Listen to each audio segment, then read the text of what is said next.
বেশ অনেকদিন ধরে আলোচনায় নীরাজ পান্ডের নতুন web series Khakee the Bengal chapter. একগুচ্ছ প্রথম সারির বাঙালি অভিনেতাদের দেখা যাবে সেই সিরিজে এবং সেই গল্পের প্রেক্ষাপট পশ্চিমবঙ্গ। এই জন্য এই সিরিজ ঘিরে বাঙালি দর্শকদের কৌতূহল খুব বেশি। আগে জানা গেছে অত্যন্ত গুরুত্বপূর্ণ চরিত্রে দেখা যাবে প্রসেনজিৎ চট্টোপাধ্যায়, শাশ্বত চট্টোপাধ্যায় ও সুপারস্টার জিৎকে। এবার সামনে এলো আরো নতুন তথ্য। এই সিরিজের বাজেট কত জানেন? জানলে জাস্ট চমকে যাবেন। তাছাড়া এই সিরিজে অভিনয় করার জন্য জিৎ কত টাকা পারিশ্রমিক নিচ্ছেন। এই খাকি দ্য বেঙ্গল চ্যাপ্টারের বাজেট হচ্ছে 60 কোটি রুপি। আমি আবার বলছি, এই সিরিজের বাজেট হচ্ছে 60 কোটি রুপি।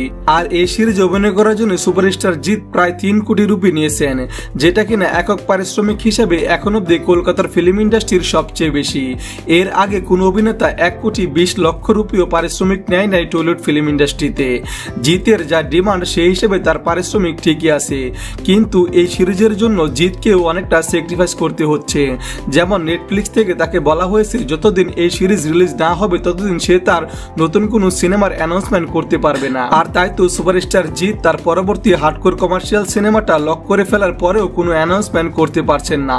এদিকে জিৎ ভক্তরা নতুন ছবির অ্যানাউন্সমেন্ট না পেয়ে হতাশ হয়ে বসে আছে। সবার উদ্দেশ্যে বলবো, হতাশ হবার কিছু নেই। খুব দ্রুতই খাকি দ্য বেঙ্গল চ্যাপ্টার রিলিজ হবে, তারপরে নতুন সিনেমার অ্যানাউন্সমেন্ট চলে আসবে। প্রসঙ্গত যে 2022 সালে নেটফ্লিক্সে মুক্তি পায় খাকি দ্য বিহার চ্যাপ্টার, এরপর থেকেই নাকি খাকি দ্য বেঙ্গল চ্যাপ্টারের প্রস্তুতি শুরু করে দেন নীরাজ পান্ডে। এবার তিনি বলবেন কলকাতার প্রেক্ষাপটের পুলিশের গল্প।